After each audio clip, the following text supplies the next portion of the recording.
அஸ்ஸலாமு அலைக்கும் வரஹ்மத்துல்லாஹி வபரகாத்துஹு. அல்லாஹுடைய தூதர் ஸல்லல்லாஹு அலைஹி வஸல்லம் அவர்களுக்கு கட்டுப்பட்ட படைப்பினங்கள். அனஸ் இப்னு மாலிக் ரலியல்லாஹு அன்ஹு அவர்கள் அறிவித்தார்கள், அல்லாஹுடைய தூதர் ஸல்லல்லாஹு அலைஹி வஸல்லம் அவர்களிடம் அவர்கள் அல்லாஹ்வின் தூதர்தாம் என்பதை உறுதிப்படுத்தும் விதத்தில் தங்களுக்கு ஒரு சான்றை காட்டும்படி மக்காவாசிகள் கேட்டுக்கொண்டார்கள். அவர்களுக்கு நபி ஸல்லல்லாஹு அலைஹி வஸல்லம் அவர்கள் சந்திரனை 2 துண்டுகளாக பிளந்திருக்க காட்டினார்கள். எந்த அளவிற்கென்றால் மக்காவாசிகள் அவ்விரு துண்டுகளுக்கு இடையே ஹிரா மலையை கண்டார்கள்.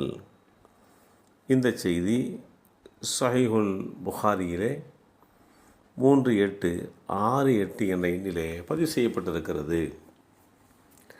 அல்லாஹுடைய தூதராக ஏற்றம் பெற்ற நபி ஸல்லல்லாஹு அலைஹி வஸல்லம் அவர்களை நீங்கள் அல்லாஹுடைய தூதர்தான் என்று மெய்ப்பிப்பதற்கு, உண்மைப்படுத்துவதற்கு ஏதாவது சான்று காட்ட வேண்டும், ஆதாரத்தை காட்ட வேண்டும் என்று மக்காவாசிகள் கேட்டுக்கொண்டார்கள். நபி ஸல்லல்லாஹு அலைஹி வஸல்லம் அவர்கள் ஒரு நாள் முழு நிலவாக இருக்கக்கூடிய சந்திரனை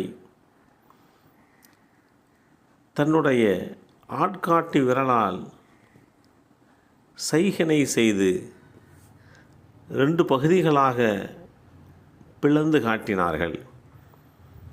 மீண்டும் அதை சரி செய்து ஒன்றாக சேர்த்து வைத்தார்கள். இதை கண்ட மக்காவாசிகள் ஆச்சரியப்பட்டார்கள் என்பதுதான் நிதர்சனமான உண்மை. தரையில் இருந்து கொண்டு சந்திரனை எப்படி பிளந்து காட்ட முடியும்? எந்த அளவிற்கு ஆச்சரிக்கத்தக்க ஒரு விஷயம் இது! அன்றைக்கு தகவல் தொழில்நுட்ப வசதிகள் இல்லாத காலகட்டத்தில் நடைபெற்ற ஒன்று என்பதோடு மாத்திரமல்லாமல் மிக பிரம்மாண்டமான சந்திரன், அந்த சந்திரனுடைய அளவு, அதனுடைய பிரம்மாண்டமான தன்மை, அதை கைவிரலால் எப்படி ஒருவரால் 2ஆக பிளக்க முடியும்? ஆனால் நபி ஸல்லல்லாஹு அலைஹி வஸல்லம் அவர்கள் அல்லாஹ் தன்னை அந்த மக்களுக்கு தூதராக அனுப்பி வைத்திருக்கிறார், அது நிதர்சனமான உண்மை, அதை தெளிவுபடுத்துவதற்காக வேண்டி சில ஆதாரங்களை, அத்தாட்சிகளை அந்த சமுதாய மக்களுக்கு மத்தியிலே காட்டி கொடுத்தார்கள். அதை புரிந்து கொண்ட பலரும் ஈமான் கொண்டனர், நம்பிக்கை கொண்டனர். ஒரு பகுதியினர் அதை மறுக்கவும் செய்தனர். இது சூனியம் என்றும் அதை கூறி பொய்ப்பித்தவர்களும் உண்டு. ஆனால் அதை மெய்ப்பித்தவர்கள்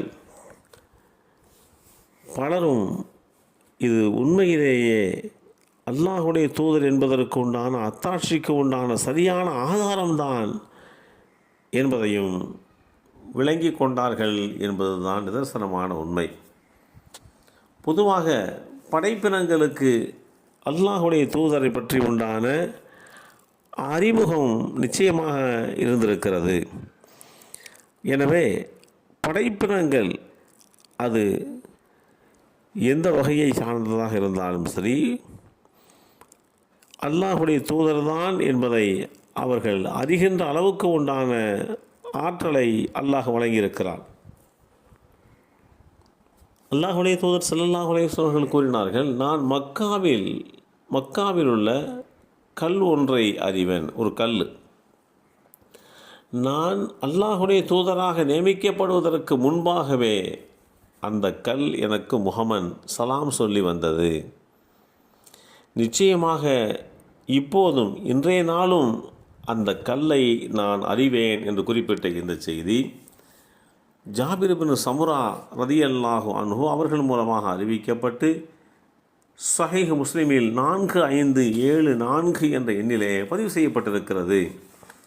இப்படி படைப்பினங்கள் இவர்கள்தான் அல்லாஹுடைய தூதர் என்று அறிமுகம் செய்து வைக்கப்பட்டிருக்கின்றன என்கின்ற உண்மையை புரிந்து கொண்டு நபி ஸல்லல்லாஹு அலைஹி வஸல்லம் அவர்களுடைய தூதுத்துவத்தை ஏற்றுக்கொண்ட நல்லோர்களாக நம்மையும் நம் சந்ததிகளையும் எல்லாம் ஆக்கி வைப்பானாக. அஸ்ஸலாமு அலைக்கும் வரஹ்மத்துல்லாஹி வபரகாத்துஹு.